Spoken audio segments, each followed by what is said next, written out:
Pediu o novo Baltazar para orar, o Wesley, desse projeto. Olha, obrigado, Senhor, por estar na tua casa e queremos colocar nas tuas mãos esse projeto. Então, Wesley, que o Senhor esteja abençoando, fazendo com que ele possa se tornar uma realidade. Queremos te pedir aqui do povo de Portugal, receba e possa dar o apoio necessário que vai precisar, pessoas que possam ajudá-lo neste projeto. Pedimos que o Senhor esteja dirigindo todo esse tempo que ele vai estar aqui, levantando os seus sustentos, Senhor, que as igrejas se disponham e nós nos disponhamos, Senhor, a ajudá-los. Isso não fique somente no papel, mas que ele possa colocar isso em prática. Sabemos que é o desejo do seu coração, é o desejo do Senhor, que ele esteja ali, levando a tua palavra, salvando almas ali no país. É isso que nós pedimos e agradecemos no nome de Jesus. Amém. Amém. Obrigado, Wesley, pelo bom desafio para a nossa igreja. Nesse momento também, nós gostaríamos, temos o privilégio de convidar o pastor Jefferson. Sua esposa também terá uma participação, daqui a pouco ele abre na chão. Missões é mesmo uma obra fascinante, não é? Eu estou apaixonado pelo trabalho missionário já há muitos anos e fico muito contente também de conhecer vocês, conhecer essa igreja, saber que vocês também são apaixonados pela obra missionária.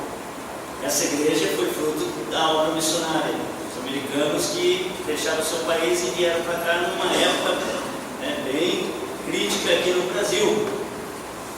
E também os missionários chegaram lá na minha cidade, interior de São Paulo, Caçapava, Vale do Paraíba. E quando eu tinha 8 anos de idade, eu me converti.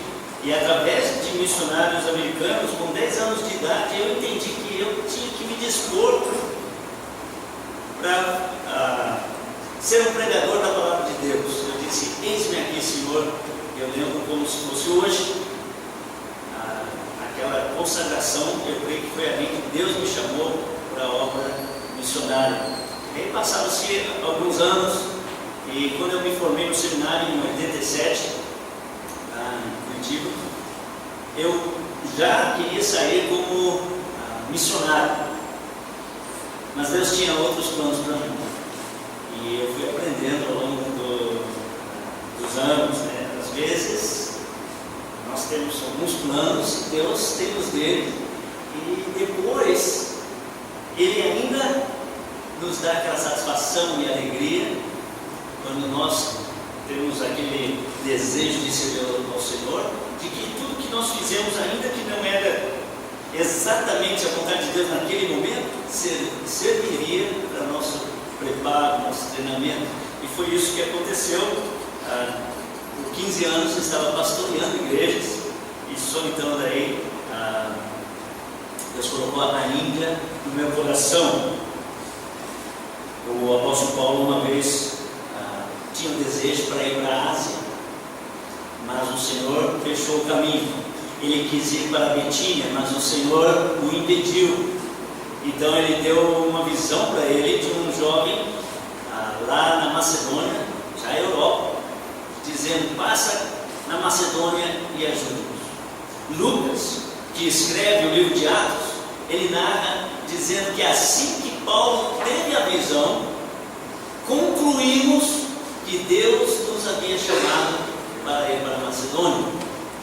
Interessante que Paulo compartilhou a visão dele, e aqueles irmãos, junto com ele, reconheceram a vontade de Deus específica para uma outra região. Então, Deus dirige os seus servos, e às vezes é tão subjetivo. Nós entendemos que é a vontade de Deus, a gente compartilha, e então, conforme estamos compartilhando, a ideia cresce, e aquilo que é subjetivo passa a ser objetivo. E a igreja então tem o dever de trabalhar junto. Missões é uma obra fascinante porque todos nós podemos participar. Não é só uns poucos que vão, mas a igreja toda unida, recebendo esses desafios. Começa a orar e você vai ver, seu coração também começa a aquecer na vida espiritual. Então, logo, se você não for junto, você vai espiritualmente acompanhando o missionário e apoiando a obra de Deus. Assim, Deus nos dirigiu para ir para a Índia. A Índia é um lugar muito estratégico entre os países daquela região, no mapa, que estão fechados para o Evangelho. A Índia é um país que tem uma constituição democrática que permite a pregação do Evangelho. Na prática é que existe aqueles fanáticos religiosos que tentam impedir o partido que está dominando a Índia desde a sua independência, uns 64 anos atrás.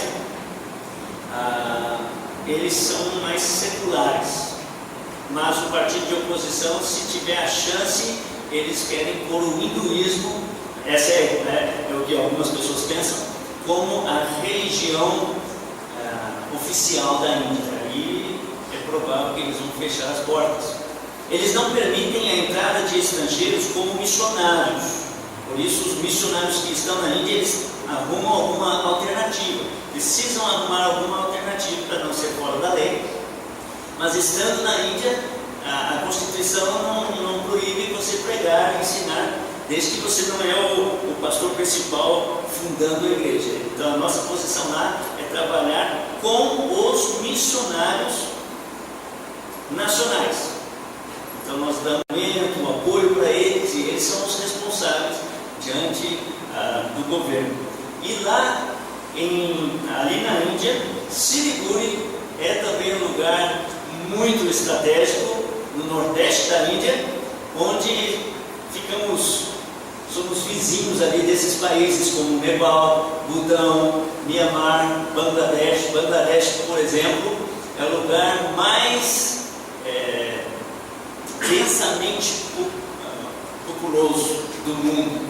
Tem 350 milhões de pessoas naquele lugarzinho ali, vizinho, onde fica a nossa cidade ali, Siliguri. Eu gostaria que a minha esposa viesse e ela vai narrar algumas histórias para vocês, mas primeiro eu quero que ela narre como que Deus nos dirigiu, como Deus trabalhou no coração dela para que pudéssemos ir para a Índia. Eu vou controlando as imagens. Boa noite a todos. Boa noite. Então, quando o Jefferson começou a orar pela Índia, há 10 anos atrás, ele convidou nossa família para orar junto. Nós oramos, mas depois disso, ele começou a ver que Deus estava chamando ele para ir para a Índia. E isso foi um choque para mim. Eu já tinha me disposto a servir a Deus. Eu me converti com 18 anos, fui para o seminário, entrei no campo missionário, depois casei com ele, formamos uma família e sempre estivemos servindo o Senhor. E esse versículo de Mateus 10:39, que diz assim: quem acha sua vida, perdê-la-á. Quem todavia perde a vida por minha causa, achará. É muito importante para mim esse versículo, porque desde que eu me converti, desde que eu entreguei minha vida para servir o Senhor, nunca me arrependi, muito pelo contrário. A minha vida tem sido cheia de desafios, mas cheia de bênçãos. E eu não trocaria por nenhum momento voltar atrás, né, da decisão que eu tomei de servir a Deus completamente, entregar minha vida para o que Ele quisesse. Então Deus nos deu uma família, nos deu 4 filhos maravilhosos, agora já estão moços. Naquela época que o Jefferson falou que queria ir para a Índia, eles tinham 7, 8, 12 anos, então era outra conversa, né? Então vou apresentar ali para vocês a minha filha, Neia Juliane, é a mais velha, tem 24 anos, vai fazer agora em fevereiro 25. E o do lado de cá é o Jefferson William, tem 23 anos, ela se formou em farmácia, está também já se formou em engenharia elétrica. E o de lá é o Jair André, que agora está se preparando para estudar medicina. E a do meio é a Dini, tem 18 anos, está fazendo faculdade de música. Então, Deus nos deu uma bênção muito especial. São filhos muito dedicados, servindo a Deus na igreja. Em Curitiba, eles moram juntos. Mas naquela época que Deus chamou o Jefferson para ir para a Índia, eu disse: não, você está exagerando. E agora, acho que você está muito empolgado. E não é a vontade de Deus que a gente vá para a Índia, porque é tão longe. Para que ir para um lugar tão longe como esse, né? E do outro lado do mundo, vamos para o Amazonas, para qualquer lugar aí, a gente vai ser missionário. E eu relutei muito, mas nesse mesmo trecho que eu li para vocês, o versículo 39, o versículo 37 diz assim: quem ama seu pai ou sua mãe mais do que a mim, não é digno de mim. Quem ama seu filho ou sua filha mais do que a mim, não é digno de mim.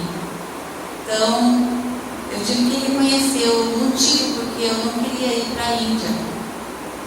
E eu vi agora a Juliana e o Márcio ali, eles são prova, como era uma mãe super protetora.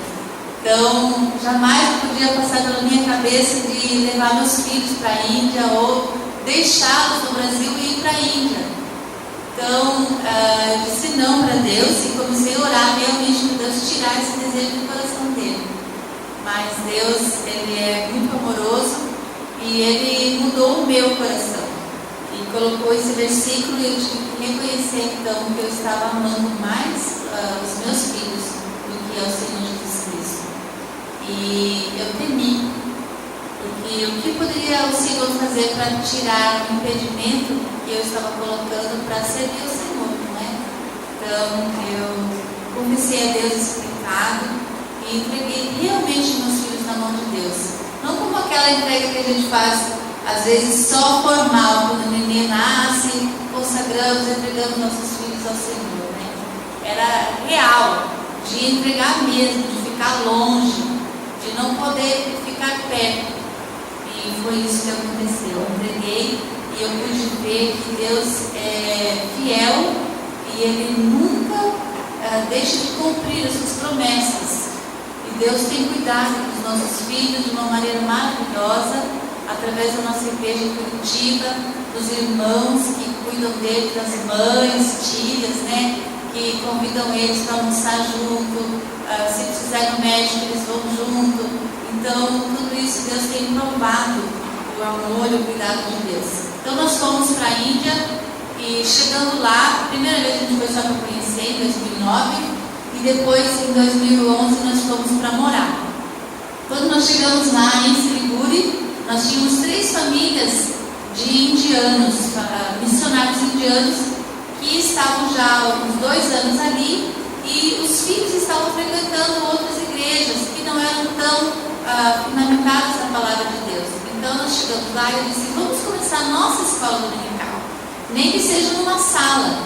Então começamos no último domingo de setembro de 2011 e começamos com essas 3 famílias e Deus abençoou grandemente e as pessoas foram chegando e a escola dominical cresceu.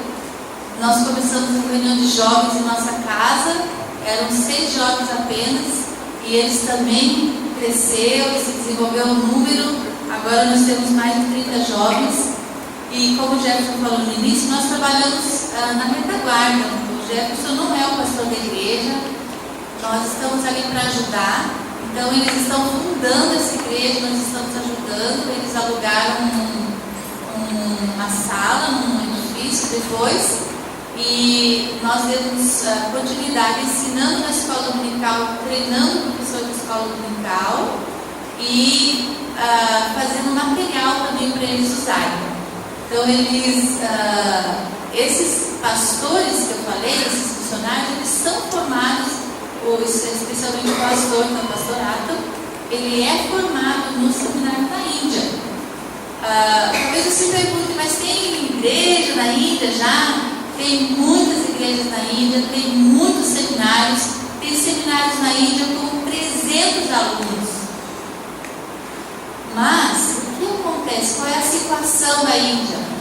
Muitos alunos vão para os seminários para melhorar o inglês deles. E quando eles muitas vezes se convertem no seminário. Nós viajamos nesses seminários, conhecendo esses seminários, pregando junto com outro missionário, e vários alunos se converteram. 50, 40 alunos.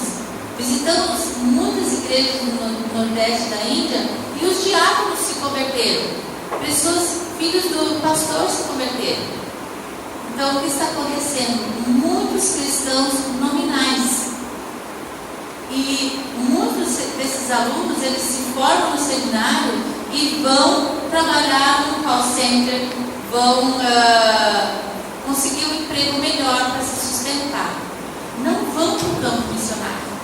Poucos deles vão. E os que vão com a cara e com a coragem, porque não tem uma igreja atrás deles para enviá-los, para sustentá-los. Então, em Siliguri, nós fomos conhecendo casais de missionários assim, que estão trabalhando e a maioria deles não tinha o sustento necessário para comer, para morar. Então, o nosso desejo na Índia é ajudar os missionários nacionais, colocar eles em contato com as nossas igrejas aqui no Brasil, para que as nossas igrejas ajudem a esses missionários indianos a cumprirem a tarefa de alcançar a Índia. A maioria do povo da Índia é não alcançado. Então, aqui nós temos nossos alunos da escola dominical, essa é a classe de adolescentes. Essa foi a primeira classe, depois que alugamos o prédio lá, a sala do prédio. Eles mesmos estão pagando o aluguel dessa sala. E ali é o pastor Atam, aqui é o nosso grupo de jovens. Aqui foi o pequenininho que fizemos com ele, agora antes de virmos. E aqui é o grupo de senhoras. Então as mulheres, elas não sabem biblicamente como educar filhos, como disciplinar uma criança, o que ensinar. Então eu tive esse privilégio, né? Quando eu fui para aí, eu pensei, o que eu vou fazer lá, né? Mal e mal fala inglês, fala tudo errado, né? Porque lá tem que falar inglês, porque eles falam muitas línguas, então o inglês é o que nos une. Então eu chego lá, comecei a ensinar as senhoras biblicamente como disciplinar as crianças, elas ficaram assim maravilhadas de ver quantas coisas tinham para aprender na palavra de Deus. Então nós temos essas reuniões de senhoras, aqui estão elas, já dando um tchauzinho aqui para assim para vocês. Essas são esposas de pastores, lá está a roupa delas, né, chique. Então eu tenho uma coisa especial, esse é o sari. Então são esposas de pastores. Nós fizemos já 2 acampamentos, eles chamam de seminário para as esposas de pastores e as senhoras da igreja, e já estamos esperando para o próximo agora em 2014. Aqui a escola vai de evangelismo, vou deixar agora, depois eu falo mais. Então, uma parte muito importante do nosso ministério é o treinamento de obreiros. E o carro-chefe desse programa é o que nós chamamos de Escola Batista de Evangelismo. Já tem sido formado perto de 500 alunos e eu dirigi 2 dessas escolas, que funciona por 2 meses com um treinamento intensivo, onde você estuda ali a síntese da Bíblia, livro por livro, doutrina sistemática, homilética, princípio de liderança, como pastorear o rebanho, o fundamento da escola bíblica dominical, né, o funcionamento da escola bíblica dominical, o que é o chamado de Deus, o treinamento específico para evangelismo. Nós usamos o material 1 por 1, muito bom, e falamos também a respeito do movimento carismático, que está crescendo muito forte na Índia, e os perigos do movimento carismático. E falamos sobre a música que glorifica a Deus e a doutrina distintiva dos batistas. Esse aí era um encontro de obreiros, e o pastor Jim Starr estava conosco, aquele americano que viaja para a Índia 2 vezes por ano, todos os anos. Ele está lá agora, nesse momento, e aí ele dá treinamento também e faz conferências evangelísticas. E todos são obreiros, que nós fomos conhecendo, né, um por um. Eles são batistas fundamentalistas, mas não tem uma associação. Algumas igrejas batistas na Índia já têm associações, mas essas igrejas, infelizmente, não estão fazendo o trabalho missionário. Elas receberam, elas têm templo, mas elas nem ajudam membros da igreja que vão para o seminário e depois querem começar o trabalho, eles têm que fazer por conta própria. Então, nosso papel lá é estimular tanto o missionário a desafiar suas próprias igrejas, quanto nós vamos com eles em suas igrejas e desafiamos as igrejas para sustentar seus próprios obreiros. Então, volte aqui e conte um pouquinho, alguns detalhes, algumas curiosidades. Lembrando que a Índia é um país que tem 1.210.000.000 de habitantes. Significa 6 vezes a população do Brasil. Um espaço 3 vezes menor. Esse é o nosso transporte, é o nosso táxi, nosso ônibus para a gente ir para a cidade. Eu no Quixá, e ali cabe umas 12 pessoas. Se eles tentam sentar no colo da gente, a gente tem que dar uma chegadinha para o lado, assim, que sentam mesmo, não tem vergonha não. Então, aí que é isso tudo que vocês veem, aquele monte de carro buzinando, alto que Quixá, esse que a gente usa fazer compra. Esse aqui é o nosso mais chique, né? A gente faz a compra, daí a gente paga R$8 para levar a gente para casa. Fica bem longe a nossa casa do mercado, né? Tem umas coisas engraçadas que acontecem, o trânsito para e fica todo mundo resolvendo o problema que aconteceu. A vaca fica deitada, ela nem se afeta, né? Isso aqui, eu disse, isso aqui é na Índia, mas a gente vê isso no Brasil também, né? Agora esse aqui, ó, transporte escolar, é a solução para a criançada, né? Então ali tem umas 12 crianças ali dentro e é assim mesmo. A Índia dá uma ênfase muito grande para o ensino. Toda aquela criançada de manhã vai para a escola. Então, gente, essa é a resposta do transporte lá. Você achar ruim o seu, então não reclama, né? O indiano ele gosta muito de esporte, só que o esporte oficial da Índia é o cricket. Mas olha, estão ali torcendo para o Brasil, então, só que olha lá, tem uns que torcem para a Argentina, eles gostam dos argentinos também, infelizmente, né? Mas a gente vai torcer para o Brasil esse ano. Essa aqui é minhas vizinhas, né? Tem muitas vacas na nossa vizinhança. A gente esqueceu a porta aberta da entrada, a gente mora num prédio de 3 andares, né? Então as 5 vacas lá um dia fizeram aquela coisa lá de presente para mim, né? Elas entram nas lojas, ninguém reclama, vai no salão de beleza e anda, olha só, parada, elas vão no meio da rua, chega a hora de ir embora, elas vão na fileirinha assim, os búfalos, no meio da rua, tudo acostumado. Trabalho das mulheres, as mulheres em geral, elas trabalham pesado mesmo, é construção, é laje, é fazendo asfalto e ganham bem pouquinho. As mulheres que não tem como se sustentar, elas vão pesado mesmo. Os homens são mais folgados, ficam lá na loja, vendendo tecido, na farmácia, vendendo remédio, e as mulheres vão pesado. Ou na agricultura, na plantação de chá. A comida da Índia tem tudo, quase não tudo, né? Muita coisa que a gente tem no Brasil. A diferença é o tempero, né? Eles são muito exagerados no tempero. Eles põem comida na pimenta, né? Não pimenta na comida, comida na pimenta. Então, aqui é a feira onde eu vou lá comprar, né? As frutas, olha só, tem um monte de tempero. Essa é a nossa cidade, lá no fundo vocês podem ver as montanhas verdes ali, já é o início das montanhas dos Himalaias.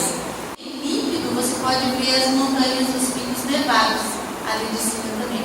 Aqui é a nossa igreja, no último andar lá, alugado aquele apartamento lá em cima, agora já está mais bonitinho, né? Já está rebocado. Esse ano está rebocado. Isso aqui foi quando teve uma enchente, lá todo ano tem, né, as monções, só que esse ano aqui que teve foi muito grande, rebentou um rio, a água chegou por tudo até na frente da nossa casa, quase entrou dentro da minha casa, né? Mas Deus nos protegeu. Vou falar então para vocês os missionários que nós conhecemos esse ano. Nós estamos envolvidos diretamente com eles, visitamos eles treinamos os professores da escola dominical, damos aconselhamento para eles. Esse é o pastor Eterno, é o pastor da nossa igreja, ele já é bem experiente, já fundou uma igreja, tem um orfanato e uma escola nas montanhas, essa é a escola dele. E esse é o orfanato, ele já colocou um casal para cuidar dos órfãos, um casal que é o pastor e o diretor da escola. Ele está então fundando essa igreja agora com a gente em Siriguá. Esse é o pastor Bimal, que também trabalha conosco, ele dá ênfase no trabalho com os Nepalis, é uma língua, que só fala, o povo só fala Nepali, e também com surdos. Então ele está orando para conseguir um lugar para fazer as reuniões com os surdos. E ele ajuda muito em tudo que a gente precisa, aquela pessoa que você pode contar para tudo que você precisar, desde um celular que você precisa até um banner, tudo. Ele é uma pessoa maravilhosa.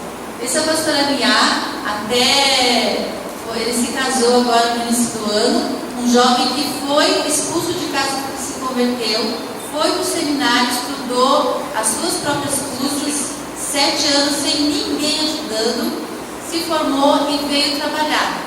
E iniciou vários trabalhos, vários pontos de pregação. Então nós conhecemos ele ano passado em Siriguá, ele já tinha 5 pontos de pregação. E ele não tinha nenhuma igreja sustentando ele, eram os irmãos que davam o que ele precisava. Então nós conhecemos ele. Ele veio conhecer o seminário, começou a dar aula, porque ele é mestrado, ele tem mestrado já, e está dando aula no seminário que o pastor Antônio está começando. E ele mesmo está treinando outros casais para ajudar nesses pontos de pregação. Esse é o Ramel, que é uma pessoa maravilhosa, tem um talento extraordinário na música, querido assim, para pregar o evangelho. Esse é o Prakash, também aluno do AMIA, pregando e ajudando nesses pontos de pregação. Esse é o Pradip, também está iniciando um trabalho nas imediações do estado vizinho, que é Myanmar.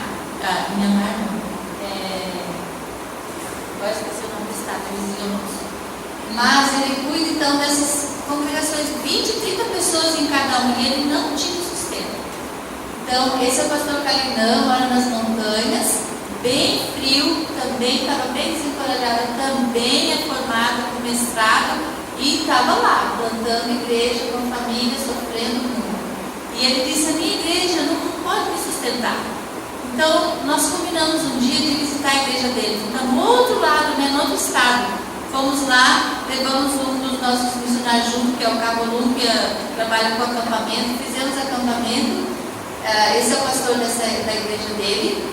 Fizemos acampamento, eu preguei para senhoras, ajudamos no acampamento com jovens, com crianças, e ficamos lá uma semana, num lugar bem retirado lá nas montanhas, né? Perto já do Butão, lá daqueles lados lá. E o que aconteceu? Várias conversões na igreja. O Jefferson teve a oportunidade também de conversar com vários pastores da região. Essas são as moças que tomaram decisão naquela semana, muitas que já estavam na igreja. Então, nós treinamos elas também para a escola dominical, deixamos o material que nós confeccionamos com eles. E agora, o pastor dele visitou ele lá no campo dele. E a igreja, então, agora está começando a ajudar ele também. Então, foi esse trabalho que a gente tem feito, de ir na igreja do missionário que está sem sustento e estimular a igreja a ajudar o missionário também. Esse é o pastor Atim, o irmão dele morreu, deixou todo o ministério, morreu com tuberculose, e deixou tudo lá, uma escola com 100 crianças, umas 30 crianças órfãs, e a igreja e vários obreiros que ele estava treinando. Então ele, solteiro, assumiu todo o ministério pela fé, também sem sustento. Nós oramos 2 anos por ele. E um homem dos Estados Unidos estava passando em viagem, ele nem era missionário, e ele tinha que esperar o avião e resolveu conhecer o Atim e foi lá passar a noite com ele. Sabe o que aconteceu naquela noite? Caiu uma tempestade e toda a instalação deles lá, que era de bambu, veio abaixo. Daí eles disseram: não, por que vocês não fazem de alvenaria? Então Deus tocou no coração dele. Ele era um jovem solteiro, um profissional, engenheiro, né? A mãe dele queria ajudar um orfanato. Ligou, a mãe dele concordou, ele voltou para os Estados Unidos, se preparou melhor e voltou ali. e ficou 2 meses, ajudou a construir todas as instalações de alvenaria. Agora é assim, ó. E ficou ali junto e depois teve que voltar para ir no médico porque ele ficou doente dos joelhos, porque conheceu um médico que era pastor e médico, um chinês. E daí lá nos Estados Unidos ele se interessou. E daí ele disse, eu quero ir lá conhecer. Foi lá, conheceu também, comprou um terreno. E agora você tem um terreno para plantar arroz, comprou 4 vacas. E então, né? E uma igreja do Brasil também está ajudando no sustento para comprar o arroz. Eles comem 250 quilos de arroz por semana. Eu duvidei, né? Disse, não, mas vamos fazer essa conta aqui. 250 quilos de arroz, porque a alimentação básica deles é arroz, né? Então, é maravilhoso ver o que Deus tem feito. Esse é o Carlos, que faz treinamentos, é professor de grego. Esse é o seminário que a pastora Tânia está começando. Ele pegou alunos formados já para fazer o quê? Para treinar eles, para mandar eles para o campo. Então, esse é o objetivo dele esse ano. Pregar alunos formados no seminário, para estimular eles a não voltar para casa, a ir para o campo, começar igrejas. Esse é o pastor Michal, tem uma igreja nas montanhas, também está começando outro trabalho. É só montanha, montanha, montanha, ali no estado vizinho. Então, para ir na igreja que ele está iniciando, tem que ir a pé, 1 hora. E é um estreitinho, um caminho assim que você vai morrer de medo de cair, né? Mas eles vão toda semana lá para plantar essa igreja da visão, gente. Olha que linda, é as montanhas dos Himalaias. Então, aqui nessa igreja que nós fizemos, e esse é o trabalho que ele está começando 1 hora já distante do trabalho dele. Esse é o pastor Suman, que trabalha nas montanhas junto com as plantações de chá. E também ele vem durante a semana, estuda no seminário e volta na outra semana para estar na igreja. E ele ganha só 3.000 rupias, que significa o quê? R$120. Então, gente, esses missionários que nós mencionamos, nossas igrejas aqui no Brasil se envolveram com eles. E graças a Deus, durante esse ano, a gente tem conseguido dar para cada um deles uma quantia de R$300 mais ou menos por mês. Então isso foi assim uma bênção que caiu do céu para eles, porque agora foi um estímulo para eles poderem continuar o que eles estão fazendo até ter o sustento completo que vai vir então das próprias igrejas deles.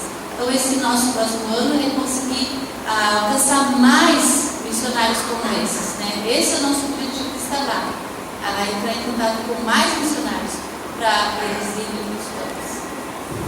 Nosso desafio é a seara, não é Ceará, a seara, que é grande. Você já viu essa piada muitas vezes? Ceará é grande.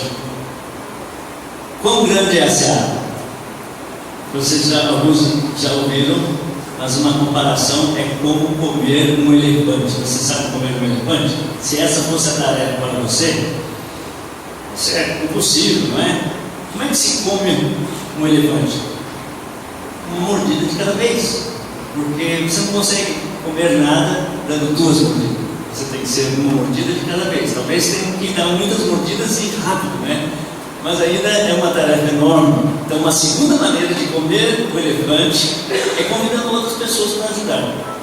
A Índia é como um grande elefante. 1.210.000.000 de almas eternas.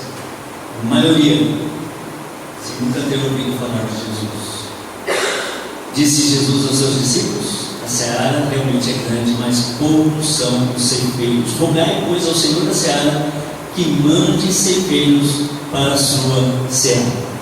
Então, em resumo, o nosso ministério é ajudar as igrejas no esforço conjunto de igrejas batistas fundamentalistas para alcançarem cada região da Índia com o Evangelho de Jesus Cristo através de missionários nacionais indianos. Ore por nós, irmãos. Meia-noite vou falar um pouquinho mais, dando um pouco mais de ênfase sobre esse trabalho. Vamos orar agora do projeto Visão Índia 2020. Pai querido, queremos agradecer ao Senhor por tudo aquilo que nós pudemos ver.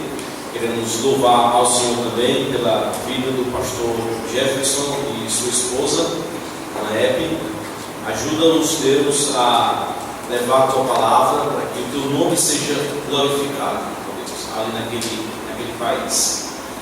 Ajuda também a Tua igreja, aqui, igreja local, primeira igreja batista de Juazeiro do Norte, a ser despertada para missões cada vez mais. Ajuda-nos pessoalmente também. Nós precisamos ser desafiados pessoalmente para essa obra tão grande e ao mesmo tempo tão maravilhosa. Queremos agradecer em Cristo Jesus, nosso Senhor. Amém. Bem, vamos ficar de pé, vamos entoar mais um cântico antes da mensagem com o pastor Osmar. Então vamos